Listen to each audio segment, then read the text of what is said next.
কালকে ও আমাকে বাদ দিয়ে চা খেয়ে গেছে। বন্ধুরা,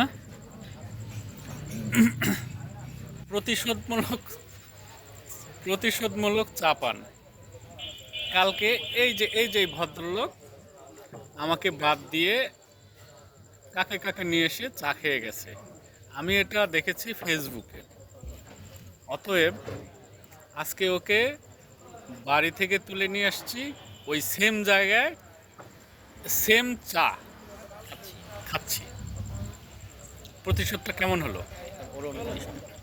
এখন যার উপরে প্রতিশোধ নেওয়া হলো সেই ভদ্রলোকের মতামত নিতে চাই। ভদ্রলোক বলেন। আসলে আমার কিছু কিছু শাস্তি আছে, সেটা মধুর হয়। তো এই দুধ চাটা অনেক মজার ছিল। হুম।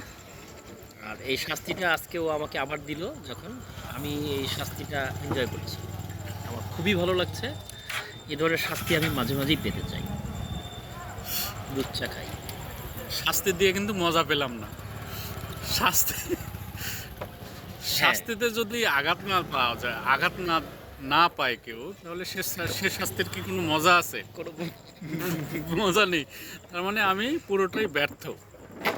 তো যাই হোক, অবশেষে দুই বোজম ফ্রেন্ড আমরা একদম in front of Uttara Ganabhaban. Yes. এটা একটা ভালো লাগার প্রতীক আমাদের নাটোরবাসীর জন্যে। সেই জায়গায় আমরা বসে চা খাচ্ছি দুই বন্ধু। আসলে দুই বন্ধুর গ্যাদারিংয়ের জন্য একটা উসিলা লাগে, একটা ছুতো লাগে। আমরা সেই ছুতোয় আজকে আবার এখানে আসছি চা খেতে।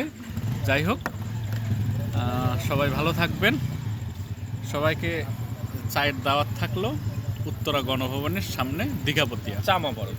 চা মোবারক। ধন্যবাদ সবাইকে।